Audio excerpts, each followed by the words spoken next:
Welcome to the Veterinary Rehabilitation Podcast, where we aim to help fellow veterinary rehab therapists increase their knowledge and elevate their practice. I'm Megan Kelly. And I'm Anae Lloyd. Together, we bring you the latest insights, research, and information in the field of veterinary rehabilitation. This podcast is brought to you by Onlinepethealth, a leading continuing education membership for veterinary rehabilitation therapists.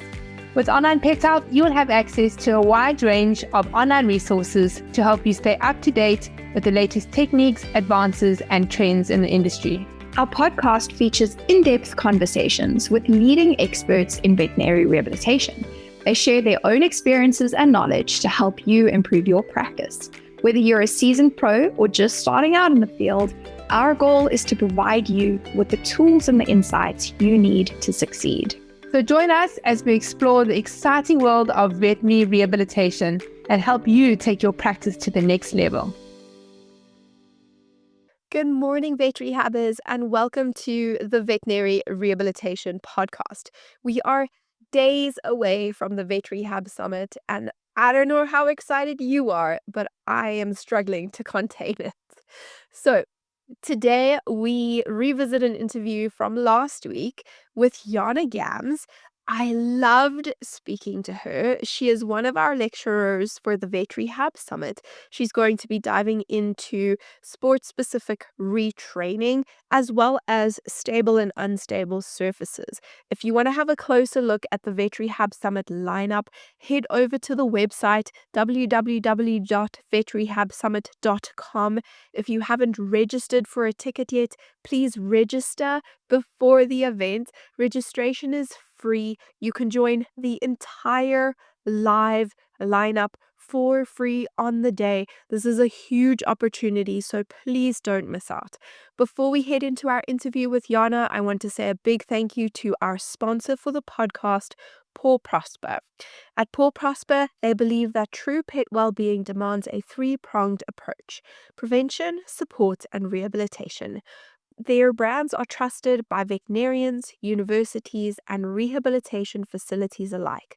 So whether you are looking to train, rehabilitate, or help your patients age gracefully, brands like Walking Pets, Help 'em Up, Respond to Animal Therapeutics, FitPaws, Muffins, Halo, Sleepy Pod, and Canine Carts offer effective, innovative, and proven solutions. Sign up today to receive a special gift for all our Online Pet Health listeners with your next order. You can sign up using the special link paulprosper.com/OPH or visit Paul Prosper at the Vet Rehab Summit and check out their awesome gift for you there. Hi guys, and welcome. Hi Jana, thank you for joining me. Hi. So Jana is one of our lecturers. It's great to have you here with us again, Jana. I feel like I've seen your face so many times this year. We've done quite a few lives and it's just everyone has been incredible. I'm not going to ask Jana to introduce herself today. We're going to get to know her with some fun questions. These are the prelims, so we're doing things differently. Jana, are you ready? Ready. Awesome. So if you could swap lives with one animal for a day, which would you choose?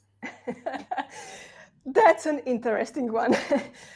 I think I would aim for being an eagle.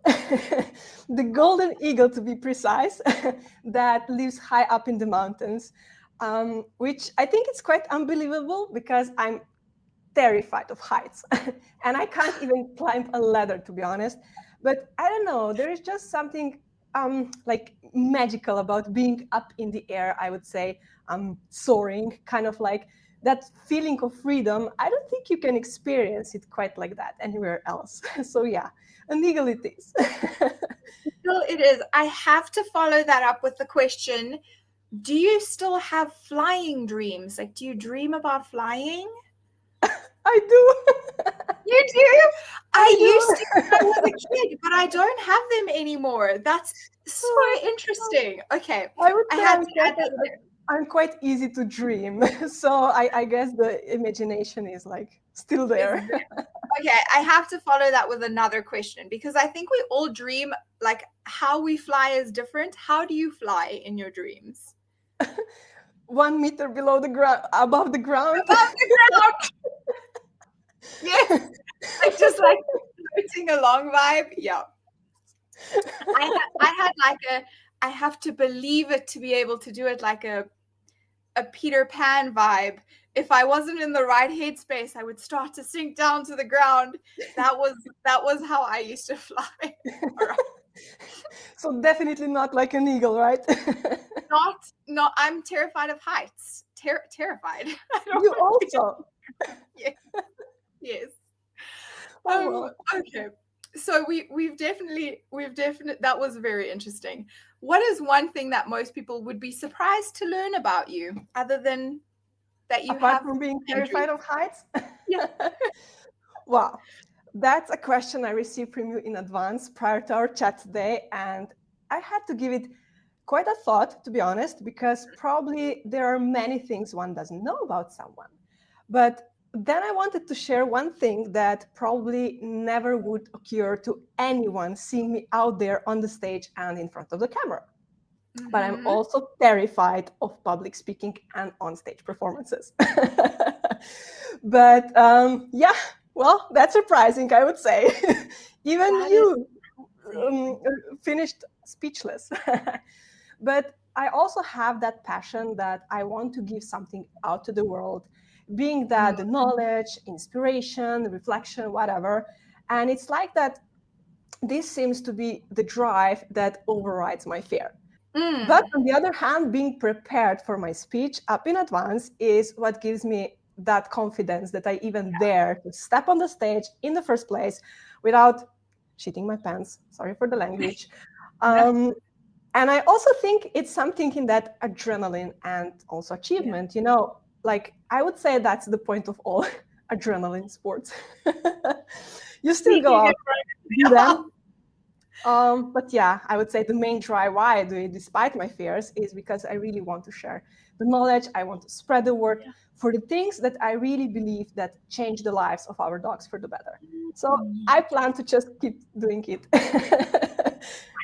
I think that's so interesting because I'm the same. I hate talking to people. And I especially do not like standing in front of people. And when I was young, if I was nervous, I would perform badly. So it wouldn't matter how much I practiced or prepared. It wouldn't matter what it was. But if that anxiety came and I let it come, I would perform terribly. And like you say, preparation makes a big difference. And there's lots of things I've learned that have made a big difference. And now they feel like I do it well. And I decided the other day, spoke in front of a big group of people. I was like, you know what? I'm going to stop telling myself that I am scared or afraid of public speaking and that I'm just a terrible social person. I'm just going to tell myself the opposite because it's time that I change the story in my head. So I'm giving that a go. That's the word. Awesome. Okay. So I'm going to throw a couple quick fire questions at you and you're going to choose which one resonates. All right. Puppies or seniors? Seniors. We're the same. Strengthening or flexibility? If you're going to pick a workout. Depends on the dog, what they need. For yourself? Sorry? For yourself? Oh, for myself. One? Yeah. Oh, flexibility? Yeah. I do some yoga, okay? Yeah, I'm with you. Okay. Podcasts or books? Books. Books. Learning or teaching? Comes hand in hand. You cannot teach if you don't learn. They're the same. Yeah, they're okay. Super. All right. On a scale of 1 to 10, how important do you think this year's theme, Dynamic by Design, is for our profession and why? Like I said, I'm a firm believer that we never should stop learning. We never should stop doubting and questioning either, because thinking critically is what makes us thinking about the topic and finding like new ways to explain why we do something or why we don't do or agree or disagree with something. And I would say this year's Dynamic by Design theme is absolutely hot stuff. and aligned with the latest trends and evolutions we would like to bring into our profession. All the topics connect the science, the experience, and also the latest guidelines on how we can do things that we already do and do them even better. And I would say that's the way to progress. And that's why thinking dynamically about our dog's dynamics is so important for our own work and for the continuous growth of our profession. That was amazing. That was amazing. Okay, so Jana, what are you speaking about at the Vet Rehab Summit this year? What are your 2 topics? My 2 topics would be what I'm most passionate about, that's returning a canine athlete to sport after, let's say, an injury or long absence. That's an incredibly important part. And I will follow it up with a little bit of speaking about how equipment selection can support that, whether we are using stable surfaces or unstable surfaces, what do they recruit, which one to choose in which stage of the rehab, stage of return to sports, depending on what we would like to get as an outcome. So these are my topics. Okay, those are going to be great. They're right at the top of my list of topics that I'm looking forward to for the summit. I know I'm not supposed to have like a favorite list, but it's nearly impossible for me not to. And also, like, almost everything is on my favorite list, so I don't know how much that's worth, but okay. So guys, if you are joining us at the summit, it is going to be amazing. Registration is completely free for the live event. We have never done that before. We are literally opening the doors, okay? So if you register for a free ticket, you will have access to all the live webinars. I really hope that you join us because you have nothing to lose. There is no catch. The catch is that you don't have access to the recordings, which I don't think is a catch at all. So register for the live event and come and join us. It's going to be so much fun. All right, Jana, what makes returning a canine athlete to sport a delicate or a tricky process? Yeah, returning a canine athlete to sport is such a challenging process because we need to consider so many things. And we never ever have like a straightforward recipe or even path on how to achieve that, because every dog handler team is an individual that needs tailoring of their path that suits both of them. And by that, I mean taking into the consideration the dog's temperament, handler's mindset, their pre-knowledge prior to the injury, the dog's age, weaknesses, strengths, habits, you name it. And then you, as a professional, have to frame it into a digestible plan that will hopefully be clear enough for the handler to actually stay compliant and for the dog to bring them this so much needed progressive loading of tissues to get them as prepared as possible for the demands of their sport. It ain't easy, and despite I probably had hundreds of bicep tendinopathies I was rehabbing, although there is a framework on how we can approach things, I don't believe that I ever took the entirely exact same approach. And I never will, I believe. And for us as professionals, to be able to do that, you need to have a very deep understanding of the whys and the hows behind to be able to adapt and to make decisions on why you adjust something for the team in front of you. And I often feel it's like holding, that spider web together, pulling on all these separate strings while making sure there isn't a single hole made, or at least left being there unnoticed. But like I said, if you know the framework and you know the whys behind, I firmly believe it can give you enough confidence to step in these shoes, knowing that you will be equipped with the knowledge that will allow you to make suitable decisions, to adjust your program, and also to tailor it to the dog in front of you without overwhelming the handler or yourself. And that is what I plan to speak about at this year's summit. That is so good. I was recently at a conference, and the lecturer said that when we really want to take a holistic approach, things get complicated quickly because there are so many things to consider. And that's what you just made me think, is like when we're really trying to do our job well and take into consideration the entire package the dog, the handler, the end goal, and everything that they need within that space, it gets complicated quickly. And that can become overwhelming for us as professionals. So I'm looking forward to your lecture because I think there's a lot to unpack and to go into there. Okay, so how does progressive loading safeguard us in terms of both recovery and performance? Yeah, first we need to understand why progressive loading. So we know that tissues adapt to the stimulus. We say that they have the ability to compensate, to adapt to the loads we place on them. But it's also important to understand that they adapt to the stress in both ways. So if we add too little stress, the tissues hypertrophy, they lose resilience, they underperform. If we go too slow, the body might never really rebuild the capacity it needs for the sport. On the other hand, if we do too much too soon, we know they break down, we are risking setbacks, even re-injury. Because like I said, biological tissues like muscle, tendon, and bone, they adapt to stress, but they also have their limits. So progressive loading means gradually increasing the mechanical demand on the body over time. That could be through intensity, volume, speed, also complexity. And this allows tissues to adapt safely without being like overloaded or overwhelmed. So what does this progressive loading do? It kind of creates like a safe step-by-step path between initial healing, where we protect tissue and restore movement, and what we call performance readiness. And this is where we demand strength, we demand control, speed, coordination under real-world conditions. And this gives us this controlled way to rebuild strength, restore coordination, and also prepare the dog for the real-life demands of the sport or work that we are returning them to. So in rehab, it's how we rebuild capacity without causing like flare-ups.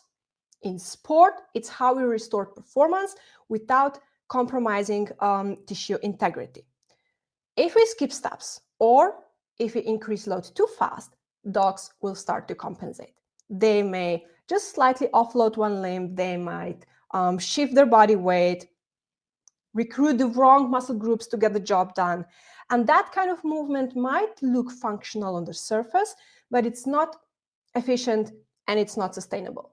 So progressive loading helps us also spot and correct those patterns early while the loads are still manageable. So I would say that this is how progressive loading kind of safeguards both recovery and performance. I really love that. I think that's very valuable. We've been talking a lot about the body's ability to like adapt, which could sometimes mean compensation, and sometimes it's necessary and we need to work with the adaptation and it's a good thing, and sometimes it's not a good thing and we need to adjust and change it. So I think that's really awesome. And obviously in an athlete, we don't want adaptations. We want as close to ideal as possible. So I like that. Super. When you were talking about, this process of returning the canine athlete to sport, one of the things that I thought about was that even when we understand the foundations and we have a really good grasp of all those elements, when we don't have the skill as a handler or the tools in our toolbox, we remain super limited. So what role does that handler's skill and understanding play in a successful return to sport case? And how do we spot as handlers? Yeah. In fact, in many cases, the handler's understanding of the process is actually the difference between success and setback. So you can design as a professional the most evidence-based progressive return to sport program, but if the handler doesn't understand why it matters or how to carry it out correctly, the outcome will suffer. So think about it. The handler controls the dog's repetitions, reward timing, and training environment. So they're actually the ones reinforcing the movement patterns that we're actually trying to rebuild. If they rush progressions, or even if they repeat their drills with poor posture, we know that they risk reinforcing compensation. On the other hand, if you have like a skilled handler, one who has been educated about the goals of each phase, they can spot like early signs of fatigue. They can follow loading plans accurately. They also can provide feedback that help us to adjust their program in real time. So in every case, we're not just rehabilitating the dog, we're rehabbing the team and educating the handler. Because when they understand what we're trying to build, they become what I like to say, an extension of the rehab process, not just a participant or a client, but a partner in that recovery. I think that's so important, that early, being able to spot fatigue early and then adjust accordingly. Because how often do we say, do so many reps, and then on day 1 it's fine, but on day 3 it's too much, right? And when the handler can spot that, then they can adjust. And I love that. How do we as professionals identify when we have a knowledge gap in terms of our own skill in training and in handling dogs? How do we know? Is there a way? Yeah, I would say I would just like point back into learning because right now there are many resources out there that we can follow, we can see, we can learn about the proper way, how things should look like. I think sometimes it's even like when you see all this good stuff and you're like, you have the standards really high, and then you go and you try to do it, and it's not like that in reality. So I think a really big thing here is simply knowing how to work with dogs, how to train them, how to reward them, how to match maybe the motivation. For example, with dogs who are like superfood motivated, you don't want to use something that is extremely delicious. And on the other hand, if you have a dog who is like, yeah, he's a foodie, but maybe really not for the kibble, then you need to find like a different fuel, And then reward placement, where it is, what do you want to build? Do you want to set the dog to make another repetition? You would throw the reward like out. You would guide the dog to reset the position by guiding them around and make them able to approach I don't know, if you're using like platforms or whatever, again, and make another repetition. On the other hand, if you want to build duration, you're not going to toss treats around. You're going to deliver them to the dog. So these are, for us, they're kind of like naturals, but when I work with the clients, it's not unnatural for every dog trainer to know precisely where to reward. And especially oftentimes, if we're having, let's say, an agility trainer in front of us who are more used to work with toys, then it becomes even more challenging because they're not so aware of where the reward is placed.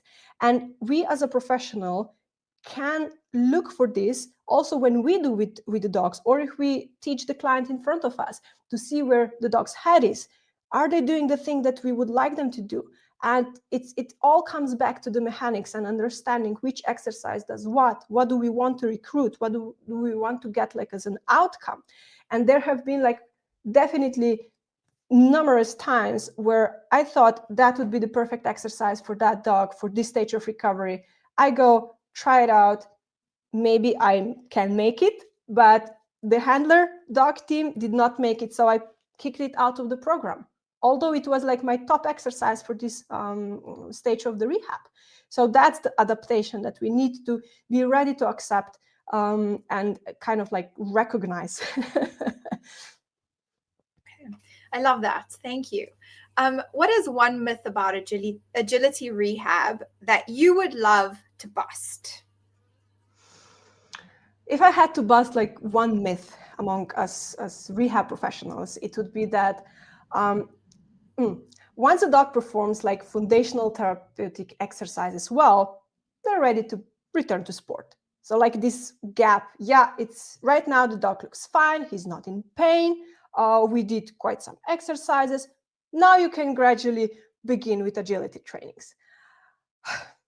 Well, we all know how valuable those exercises, like foundational exercises, are. The rock back sits, weight shifts, cavaletti, they're really like the core of our day-to-day work. And there are also exercises that we begin with for sure.